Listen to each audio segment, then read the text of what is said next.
Assalamu alaikum. Bismillahirrahmanirrahim. As you know, we are studying mathematics for class 12, which is calculus and analytic geometry. Today is our online lesson number 36, which is the continuation of the previous lesson. In this lesson, we will study chapter number 7 and its exercise 7.4. And we will solve these questions 1, 2, 4, 5 in this lesson and 7, 8, 9 in the next lesson. These are the questions which are included in your smart syllabus. So let's begin our lesson. In today's lesson, we will study the definition of vector product, deductions from the definition of the vector product, properties of cross product or vector product, vector product calculation, how we will calculate vector product,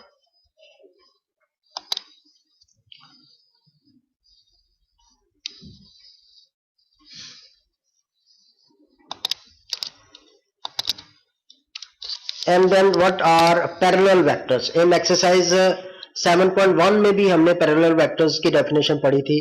यहाँ पे vector product या cross product में parallel vectors को कैसे find out करेंगे या उसकी definition क्या है.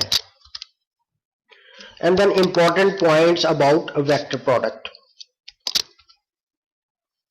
Area of parallelogram, we will discuss the formula to find the area of parallelogram by using vector product. Then area of triangle, the formula to find area of triangle by using vector product. And then we will solve question number 1, its part 1 fourth, question number 2 its first and second part, question number 4 its second part, and question number 5 its second part. These are the questions and parts which are included in your smart syllabus issued by the board.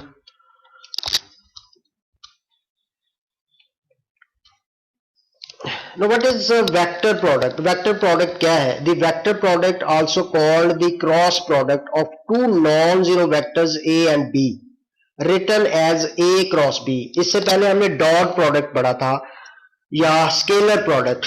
Dot product A dot B, क्योंकि A dot B जब calculate करते हैं तो हमारे पास एक scalar quantity आती है, इसलिए उसको स्केलर प्रोडक्ट भी कहते थे. लेकिन क्रॉस प्रोडक्ट में जब आप A cross B find out करोगे तो आपके पास जो क्वांटिटी आएगी that will be a vector. आपको पता है वेक्टर क्वांटिटी क्या होती है? एक ऐसी क्वांटिटी जिसको स्पेसिफाई करने के लिए उसका मैग्नीट्यूड और उसकी डायरेक्शन रिक्वायर्ड होती है.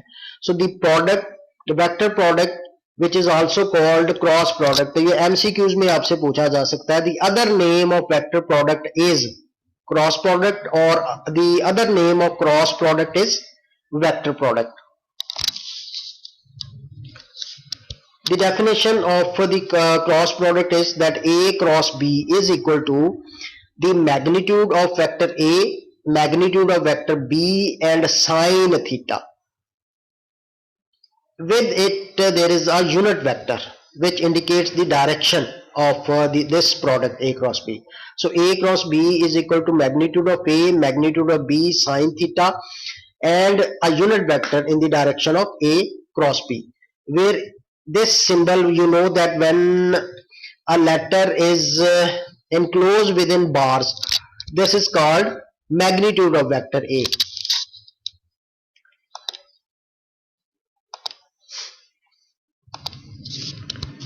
And magnitude of vector B. And theta is the angle between the vectors A and B, such that theta is greater than or equal to 0 and less than or equal to pi. N is the unit vector perpendicular to the plane containing A and B, which with direction given by the right hand rule. Physics में आपने right hand rule पढ़ा होगा vector product को या cross product को define करने के लिए. तो वो रूल कैसे डिफाइन करते हैं? अगर डायग्रामेटिकली इसको देखें तो ये दो वेक्टर्स हैं A और B. ये किसी प्लेन में है और इन दोनों वेक्टर्स के दरमियान एक एंगल है थीटा। अगर आप इस वेक्टर को इस तरह पकड़े कि आपके फिंगर्स जो हैं वो कर्ल करें फ्रॉम ए टू बी, ए से बी की तरफ, देखें ये आपके फिंगर्स हैं, ए से बी की तरफ ही आ रहे हैं, ये वेक्टर बी है, इधर वेक्टर ए है, तो आपका थंब जिस डायरेक्शन को पॉइंट करता है वो उस वेक्टर की डायरेक्शन होगी। तो ये प्लेन है, इस प्लेन के परपेंडिकुलर ये जा रही है डायरेक्शन, यूनिट वेक्टर है। और अगर आपके फिंगर्स कर्ल करती हैं from B to A, then your thumb points downward. So this is the right hand rule which is used to define the cross product. What is right hand rule? If the fingers of the right hand point along the vector A and curl toward the vector B, then the thumb will give the direction of N which is A cross B. It is shown in the figure A. ये वाला जो अभी मैंने आपको explain किया। इसी तरह अगर आपकी फिंगर जो है वो B से A की तरफ पॉइंट करेंगी तो उस वेक्टर को B क्रॉस A कहेंगे।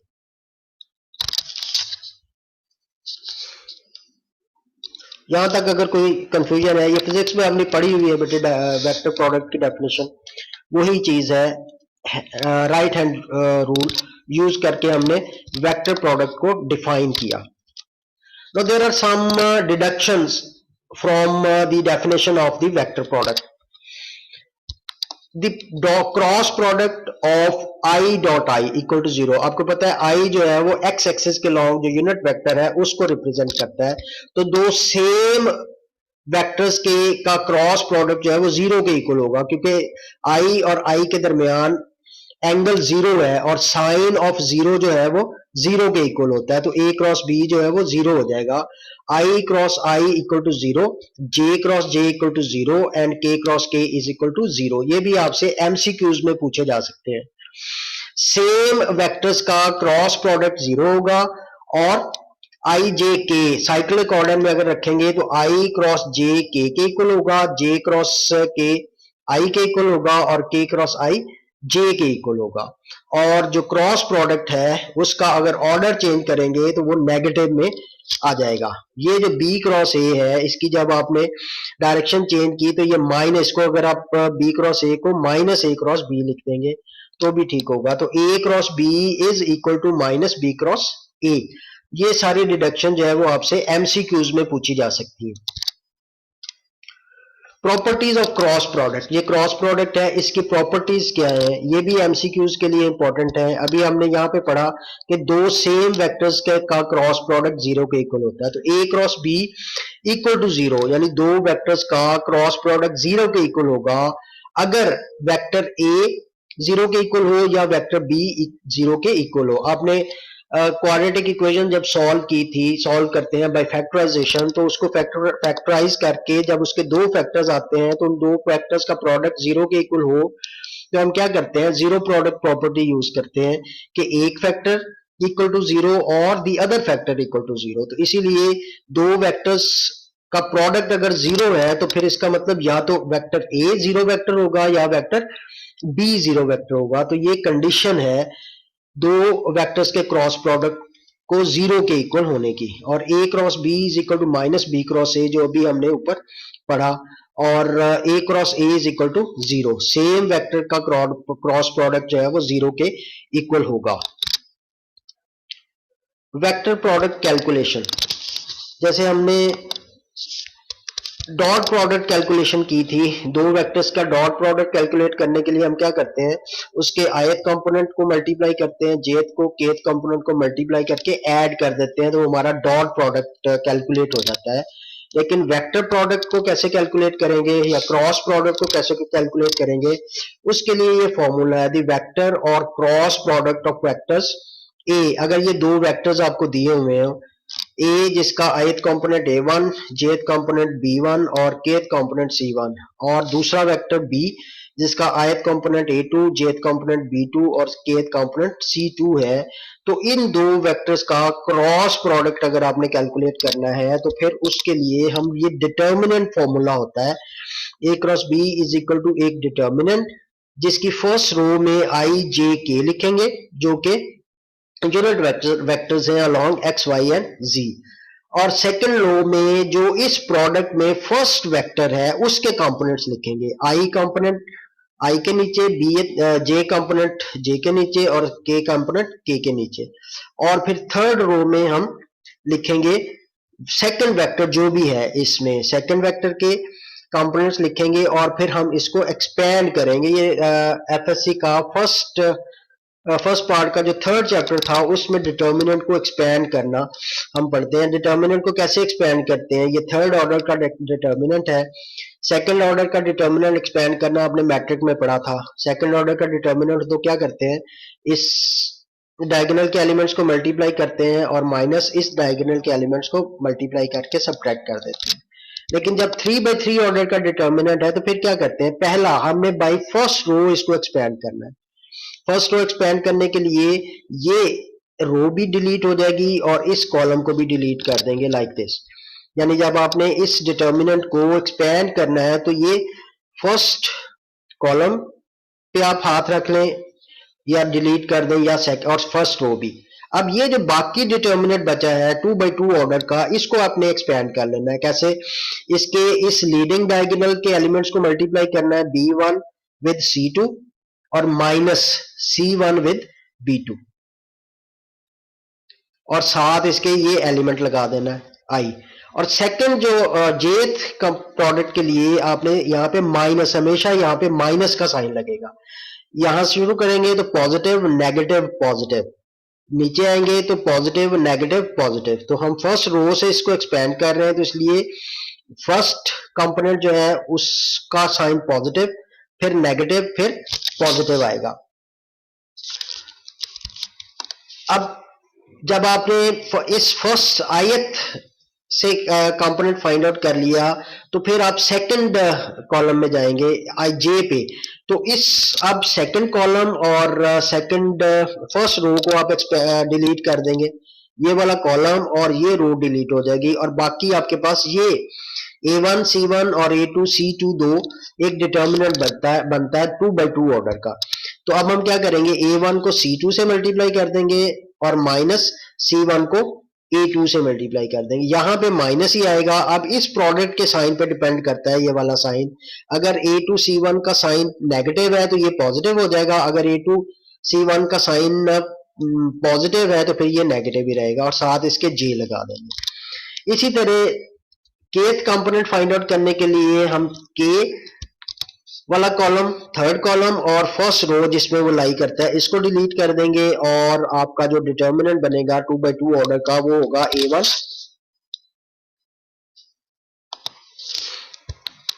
a1 b2 minus b1 a2 kth component ये इसका आ जाएगा। तो इसको हम सिंप्लीफाई कर लेंगे, ये नंबर्स होंगे, इसको सिंप्लीफाई कर लेंगे, इसको सिंप्लीफाई करेंगे, और साथ इसके हम आई जे के लगाएंगे, क्योंकि क्रॉस प्रोडक्ट जो है वो that is a vector quantity, और वेक्टर क्वांटिटी जो है उसकी डायरेक्शन आई जे के की फॉर्म में हमने शो करनी है। So this is how we will calculate vector product where needed by using the determinant formula. जी बेटे, इज दिस क्लियर? युसरा बेटे क्लियर हो गया? ओके बेटे।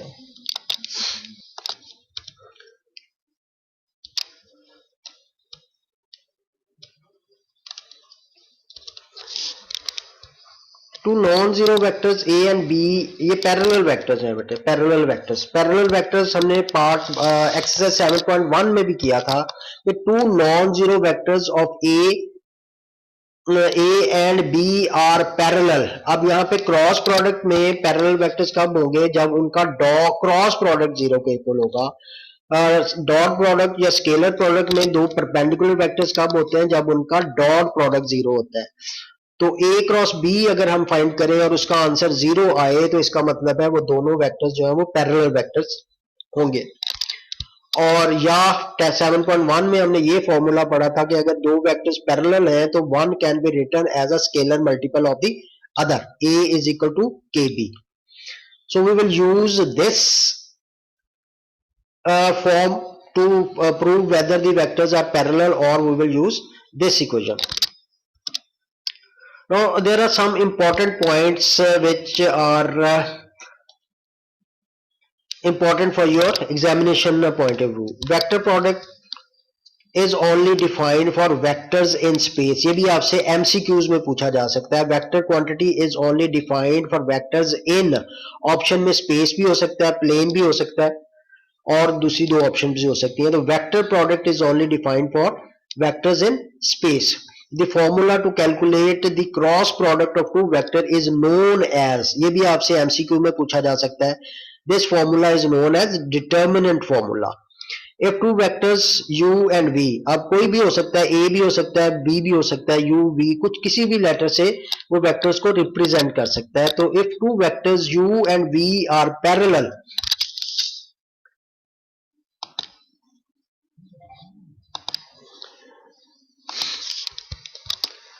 then angle between those two vectors is equal to 0, or sin theta equal to 0, or u cross v equal to 0, और magnitude of u cross v is equal to 0. तो इनमें से कोई सी भी कंडीशन वो आपसे MCQs में पूछ सकता है. क्वेश्चन में होगा कि if two vectors u and v are parallel then, option में थीटा इक्वल टू 0 हो सकता है, ऑप्शन में साइन थीटा इक्वल टू 0 हो सकता है, ऑप्शन में u cross v equal to 0 हो सकता है, ऑप्शन में u cross v magnitude is equal to 0 हो सकता है. इन सब में से कोई सी एक स्टेटमेंट, और बाकी सारी जो है वो रॉन्ग स्टेटमेंट्स हो. Now if the cross product of two vector is equal to 0, then magnitude of u equal to 0 or magnitude of v equal to 0, या vector u is 0 vector or vector v is 0 vector. So 0 vector is parallel and perpendicular to every vector. So कौन सा vector है जो हर vector के parallel भी है और perpendicular भी है, तो that is 0 vector. And a magnitude of a cross b is equal to magnitude of a, magnitude of b or sin theta. So these are important points which are important for your MCQs. Now how we will find the area of parallelogram, ये भी formula है जो इस exercise के question में use होगा. आपको पता है ये पैरेललोग्राम एक क्वाड्रिलेटरल होती है, 4 साइडेड, जिसकी अपोजिट साइड्स पैरेलल होती है. ये वेक्टर u है और ये वेक्टर v है, ये पैरेलल है तो ये भी वेक्टर v और ये भी वेक्टर u. ये एंगल है थीटा जो एडजेसेंट वेक्टर जो है वो आपस में बना रहे हैं. तो ये वेक्टर u और ये राइट एंगल ट्राइंगल है, आपको पता है. तो इस साइड की मेजरमेंट क्या है, इस साइड की मेजरमेंट आएगी, देखिए ये h है, अगर इसको सपोज करें तो h ओवर, यानी ये परपेंडिकुलर ओवर हाइपोटेन्यूज जो है वो साइन थीटा के इक्वल होता है. तो हाइट जो है वो किसके इक्वल आ जाएगी, ये वाली जो हाइट है h, इसको अगर हम कहें तो this is equal to magnitude of vector v sine theta. तो इसका एरिया, पैरेललोग्राम का एरिया आपको पता होता है कि बेस इनटू हाइट. तो ये अगर हाइट है इसकी तो ये बेस होगी, बेस जो है वो उसकी u है. तो if u and v are two non zero vectors and theta is the angle between u and v, ये दो non zero vector, adjacent sides of the parallelogram जो है उन वेक्टर्स को हमने यूज करना है. ये जो भी दो साइड्स होंगी इसको हम फाइंड करेंगे या ये गिवन होगी. Then magnitude of u and magnitude of v represent the length of the adjacent sides. Magnitude of u and magnitude of v represent the length of the adjacent sides of the parallelogram. Then area of the parallelogram is given by, तो area of parallelogram का formula ये है कि हम u cross v find करेंगे और उसका magnitude find out कर लेंगे. u क्रॉस v कैसे फाइंड आउट करेंगे वो हमने अभी पीछे पढ़ा कि डिटर्मिनेंट फॉर्मूला से हम u cross v find out करेंगे. तो एरिया ऑफ पैरेललोग्राम फाइंड करने के लिए क्या फॉर्मूला है, the formula to find the area of parallelogram is u cross v magnitude. तो दो स्टेप्स हैं इसके, हम u cross v find out करेंगे जैसे अभी डिटर्मिनेंट फॉर्मूला पीछे हमने डिस्कस किया, और फिर उसका मैग्नीट्यूड फाइंड आउट कर लेंगे. तो जो मैग्नीट्यूड होगा वो उस पैरेललोग्राम का एरिया होगा. सो this is the formula, area parallelogram is u cross v. जो पैरेललोग्राम की एडजेसेंट साइड्स हैं उन साइड्स को रिप्रेजेंट करते हुआ जो वेक्टर्स हैं उसका क्रॉस प्रोडक्ट कैलकुलेट कर लेंगे डिटर्मिनेंट फॉर्मूला से।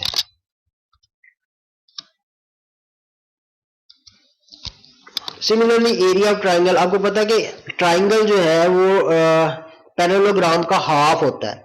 अगर पैरेललोग्राम का हाफ करें तो दो इक्वल ट्राइंगल्स जो है वो बन जाती हैं। ये देखिए, तो इसका मतलब है ट्राइंगल का एरिया क्या होगा, ट्राइंगल का एरिया बिल्कुल वही होगा जो पैरेललोग्राम का एरिया है, लेकिन हम उसका हाफ कर लेंगे। क्योंकि find the area of triangle, we will find the cross product, उसका मैग्नीट्यूड और फिर उसको हाफ कर लेंगे, या फिर ये फॉर्मूला यूज करेंगे 1/2 u क्रॉस v, और जो भी आंसर आएगा वो उसका एरिया आ जाएगा। तो ये दो तीन फॉर्मूलाज हैं जो आपने याद रखने हैं। Now let's solve some questions of exercise 7.4. Question number 1 है कि compute the cross product A cross B and B cross A. Check your answer by showing that each A and B is perpendicular to A cross B and B cross A. अब देखिए दो vectors perpendicular कब होते हैं, जब उनका dot product zero होता है। तो A और A क्रॉस B का डॉट प्रोडक्ट फाइंड करेंगे और B और A क्रॉस B का डॉट प्रोडक्ट फाइंड करेंगे, और A और B क्रॉस A का डॉट प्रोडक्ट, B और B क्रॉस A का डॉट प्रोडक्ट। तो पहले हमने क्या फाइंड आउट करना है।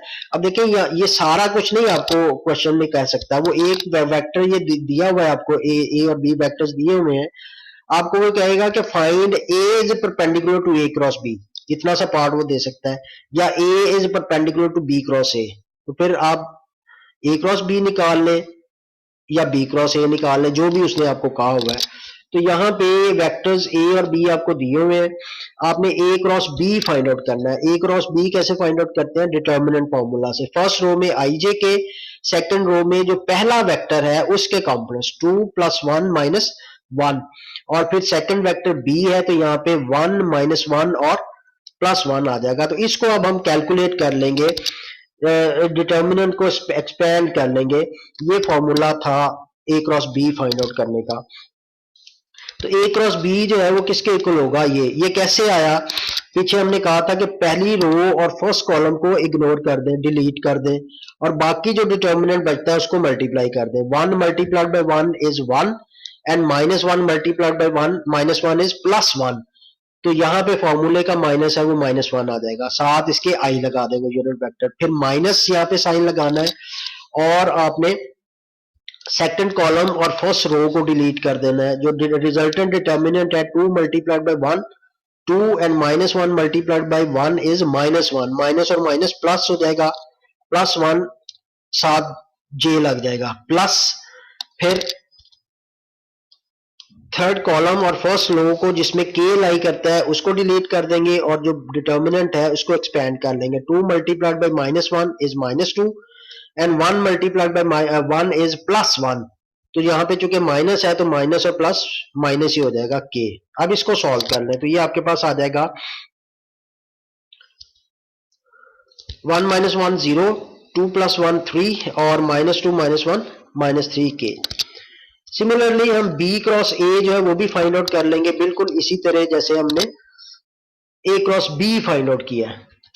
और B क्रॉस A जो है वो आपके पास ये वेक्टर आ गया। जीरो हमने ना भी लगाए तो कोई फर्क नहीं पड़ता, लेकिन कंफ्यूजन से, मिस्टेक से बचने के लिए हमने 0 आई लगा दिया है। अब हमने ये प्रूव करना है कि वेक्टर A और वेक्टर A क्रॉस B जो है वो परपेंडिकुलर है। तो हम क्या करेंगे, A वेक्टर और A क्रॉस B वेक्टर का डॉट प्रोडक्ट फाइंड आउट कर ले। वेक्टर A ये है, इसका dot product with vector A cross B जो कि 0i -3j -3k है। तो डॉट प्रोडक्ट कैसे कैलकुलेट करते हैं, हम इसके आयत कंपोनेंट को दूसरे वेक्टर के आयत कंपोनेंट से मल्टीप्लाई करते हैं, प्लस जेथ कंपोनेंट को जेथ से मल्टीप्लाई करते हैं, और केथ को केथ से मल्टीप्लाई करते हैं। तो ये आपके पास आ जाएगा 0 -3 और +3, और 0 -3 +3 जो है वो 0 के इक्वल ही होता है। तो इसका मतलब है A is perpendicular to A cross B, यानी वेक्टर A जो है वो वेक्टर A क्रॉस B के परपेंडिकुलर है। इसी तरह आप A का डॉट प्रोडक्ट कैलकुलेट कर लें B क्रॉस A के साथ, vector A dot vector B cross A जो कि 0i + 3j + 3k है। इसके भी आयत कंपोनेंट को आयत कंपोनेंट, दूसरे वेक्टर के जेथ को जेथ कंपोनेंट और केथ कंपोनेंट को केथ कंपोनेंट से मल्टीप्लाई करें, सिंप्लीफाई करें तो आपके पास 0 + 3 - 3 आता है। इसको सिंप्लीफाई करें तो इसका आंसर भी 0 है। तो it means vector A and B cross A is also perpendicular. Vector A is perpendicular to vector B cross A. तो अब देखिए इसमें या तो अगर उसने आपको ये कहा है कि ए शो करें कि वेक्टर ए क्रॉस बी के परपेंडिकुलर है, तो फिर आपने सिर्फ ए क्रॉस बी कैलकुलेट करना है। ए क्रॉस बी कैलकुलेट करके उसका डॉट प्रोडक्ट ले लेना ये। अगर उसने कहा है कि वेक्टर ए शो करें कि वेक्टर बी क्रॉस ए के परपेंडिकुलर है, तो फिर सिर्फ वेक्टर बी क्रॉस ए आपने फाइंड आउट करना है और ए का बी क्रॉस ए से डॉट प्रोडक्ट ले लेना है। तो ये वाला और ये वाला। और अगर वो कहता है कि वेक्टर ए क्रॉस बी के परपेंडिकुलर है, तो ए क्रॉस बी कैलकुलेट करें और इसका डॉट प्रोडक्ट ले लें with B cross A cross B और बी क्रॉस ए। बिल्कुल इसी तरह। जरूरी नहीं है कि ये पूरे का पूरा क्वेश्चन ही आपको पेपर में आएगा, सिर्फ एक शॉर्ट क्वेश्चन में होगा तो वो कहेगा A show that A is perpendicular to A cross B, तो फिर ये फाइंड करें, या A is perpendicular to vector B cross A, तो फिर बी क्रॉस ए सिर्फ फाइंड करें। ये सारा फिर सॉल्व करने की जरूरत नहीं है, जितना उसने क्वेश्चन किया है उतना ही आपने इसका आंसर देना है। So this was first part 1 और इसके जो बाकी है वो आप खुद से सॉल्व कर सकते हो। यानी ये शो करना है कि B is perpendicular to A cross B, तो वेक्टर बी का ए क्रॉस बी से डॉट प्रोडक्ट ले लेंगे बिल्कुल इसी तरह, और वेक्टर बी का बी क्रॉस ए से डॉट प्रोडक्ट ले लेंगे इसी तरह। अगर तो इनके आंसर 0 आते हैं तो फिर इसका मतलब है ये दोनों वेक्टर्स भी परपेंडिकुलर हैं।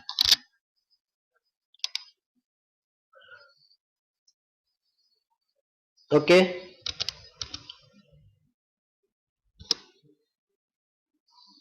ये इसका फोर्थ पार्ट है क्वेश्चन नंबर 1 का। ये बिल्कुल उसी तरह ही आपने करना है। वेक्टर ए को शो किया हमने पिछले पार्ट में कि वो बी ए क्रॉस बी और बी क्रॉस ए के परपेंडिकुलर है। अब मैं इस पार्ट में सिर्फ ये करूंगा, सिर्फ बी को हम शो करेंगे कि वो ए क्रॉस बी और बी क्रॉस ए के परपेंडिकुलर है। तो इसके लिए भी हम पहले ए क्रॉस बी फाइंड आउट कर लेंगे डिटर्मिनेंट फॉर्मूला से। वेक्टर ए -4 1 -2 और वेक्टर बी के कंपोनेंट्स 2 1 और 1 है, तो इसको एक्सपेंड कर लेंगे ignoring first row and first column, multiplying 1 with 1 is 1 -2 with 1 is -1, minus और माइनस +2 हो गया, माइनस आ जाएगा। और फिर इस सेकंड कॉलम और फर्स्ट रो को डिलीट करेंगे जिसमें जे लाई करता है, तो -4 multiplied with 1 is -4 and -2 multiplied with +2 is -4 and minus और माइनस +4 हो गया। प्लस के वाला कॉलम और रो डिलीट कर देंगे, -4 multiplied by 1 is -4 and 1 multiplied bye +2 is +2 और ये -2 हो जाएगा। इसे सिंप्लीफाई करेंगे तो we will get this vector A cross B. Similarly हम इसका डॉट प्रोडक्ट कैलकुलेट कर लेते हैं B dot B cross A के साथ। इस वेक्टर का बी का ये शो करना है कि बी जो है वो ए क्रॉस या बी क्रॉस ए से परपेंडिकुलर है। तो B और B क्रॉस A का डॉट प्रोडक्ट फाइंड आउट किया तो ये आपके पास 0 के इक्वल आ गया, तो इसका मतलब है B is perpendicular to B cross A। So similarly you can prove that A is perpendicular to A cross B and A is perpendicular to B cross A। तो यहाँ पे आप B क्रॉस A भी निकालेंगे जो कि इसके equal है। ये एनिमेशन का ऑर्डर डिस्टर्ब हो गया, तो B dot A cross B calculate किया, ये 0 के इक्वल आ गया, तो इसलिए इसका मतलब है B जो है वो परपेंडिकुलर है A क्रॉस B के। इसी तरह B को किया और आप B क्रॉस A के परपेंडिकुलर है, B और B क्रॉस A का डॉट प्रोडक्ट ले लिया। So you can solve these questions like this.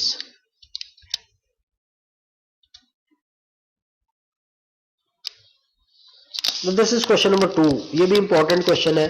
Find a unit vector perpendicular to the plane containing A cross B. Also find sine of the angle between them. तो unit vector देखिए, ये unit vector का formula है, इसको आपने याद रखना है। ये स्केलर वेक्टर प्रोडक्ट की डेफिनेशन से ड्राइव किया कि unit vector is equal to A cross B over magnitude of A cross B। और साइन थीटा का फॉर्मूला है, साइन थीटा दो वेक्टर्स के दरमियान फाइंड आउट करना है, तो magnitude of A cross B over magnitude of A over magnitude of B, ये दो फॉर्मूलाज हैं। पहला फॉर्मूला है यूनिट वेक्टर, जो उसने कहा है आपको find unit vector to the plane containing A and B. तो इसके लिए हमने क्या करना है, हमने पहले तो ए क्रॉस बी फाइंड आउट करना है। यूनिट वेक्टर फाइंड करने के लिए ए क्रॉस बी, तो ए क्रॉस बी उसी तरह डिटर्मिनेंट रूल से आई जे के लिखेंगे, ए के कंपोनेंट्स बी के कंपोनेंट्स, और इसको एक्सपेंड कर लेंगे इस डिटर्मिनेंट को। आई इस रो को और इस कॉलम को डिलीट करेंगे, तो ये -6 multiplied bye -1 is plus, -3 multiplied by 3 is -9, और माइनस फॉर्मूला में था तो ये +9 हो गया आई। देन माइनस जेथ कंपोनेंट के लिए हमेशा यहाँ पे माइनस लगाएंगे, ये फॉर्मूला में होता है। अब जेथ कॉलम को और जेथ वाली रो को, जे वाली रो फर्स्ट रो और सेकंड कॉलम को डिलीट कर देंगे, तो 2 को -1 से मल्टीप्लाई किया -2, -3 multiplied by 4 is +12 j. Then plus इस थर्ड कॉलम और फर्स्ट रो को डिलीट करेंगे, तो आपके पास जो डिटर्मिनेंट बनता है उसको एक्सपेंड करें, 2 multiplied by 3 is +6, -6 multiplied by 4 is +24। इसे सिंप्लीफाई करें तो you will get 15i minus 10j minus 330k A cross B. तो यूनिट वेक्टर फाइंड आउट करना है, तो यूनिट वेक्टर फाइंड आउट करने के लिए हमने इसका मैग्नीट्यूड भी फाइंड आउट करना है, जो इसके डिनोमिनेटर में आएगा। तो मैग्नीट्यूड क्या होता है, ith कंपोनेंट का स्क्वायर प्लस jth कंपोनेंट का स्क्वायर प्लस kth कंपोनेंट का square. 15 square is 225, 10 square is 100, and 30 square is 900. So this total is 1225, and this is the square root of square root of 1225 is 35. So magnitude of A cross B is equal to 35. तो अब unit vector in the plane containing perpendicular to the plane containing A and B, the formula ये है, unit vector n in the direction of plane containing A and B is A cross B over magnitude of A cross B. A cross B हमने ये निकाला 15i minus 10j minus 30k over magnitude जो है वो इसका हमने निकाला 35। अब इन कंपोनेंट्स को सेपरेट करना है अपने ith jth और kth कंपोनेंट, तो इसको हम री राइट करेंगे 15 over 35i minus 10 over 35j minus 30 over 35k। इसको फर्दर सिंप्लीफाई कर लें, so we will get 3 over 7i minus 2 over 7j minus 6 over 7k. So this is the unit vector in perpendicular to the plane containing A and B. अब हमने sign find out करना है, तो sign के लिए आपको magnitude of A cross B चाहिए, जो हम पहले कैलकुलेट कर चुके हैं, और फिर मैग्नीट्यूड ऑफ A और मैग्नीट्यूड ऑफ B भी चाहिए। तो पहले हम मैग्नीट्यूड ऑफ A कैलकुलेट कर लेते हैं और मैग्नीट्यूड ऑफ B कैलकुलेट करते हैं। Magnitude of A is 2 square plus -6 square plus -3 square which is 4, 36 and 9. Adding we get 49 and the square root of 49 is 7. Similarly find the magnitude of vector B, which is 4 square plus 3 square plus -1 square, and this is 16 plus 9 plus 1 which gives you 26 square root of 26. तो अब sine theta find करना हमने। Sine theta था magnitude of A cross B which is 35 over magnitude of A which is 7 and magnitude of B which is square root of 26. So 7 can be cancelled, so 35 can be cancelled with this 7 and we get sin theta is equal to 5 over square root of 26. तो अगर आपको angle find out करने को कहा है तो इसका square sine inverse ले लें, theta will be equal to sine inverse of this. तो जो एंगल आएगा वो एंगल की वैल्यू होगी between A and B. So this is your question number 2, its second part. अब इसका फर्स्ट पार्ट इसका सेकंड पार्ट जो है वो आप खुद से करेंगे, वो बिल्कुल इसी तरह ही है जैसे हमने पार्ट 1 को सॉल्व किया।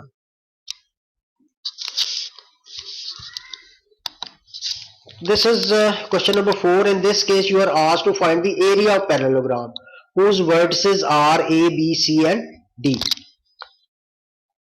तो ये अभी हमने पीछे डिफाइन किया था एरिया कैसे कैलकुलेट करते हैं। देखिए ये अगर एक पैरेललोग्राम है ए बी सी डी, तो ये ए बी और सी ए डी जो है उसकी दो एडजेसेंट साइड्स हैं, ए बी और ए डी, तो हम ए बी और ए डी का क्रॉस प्रोडक्ट जब हम लेंगे तो वो हमारे पास एरिया ऑफ पैरेललोग्राम आ जाएगा। तो ए बी हम कैसे कैलकुलेट करते हैं, वेक्टर को पोजीशन वेक्टर की फॉर्म में लिख लेंगे और इसी तरह ए डी को कैलकुलेट कर लेंगे, वेक्टर्स को पोजीशन वेक्टर की फॉर्म में लिखेंगे।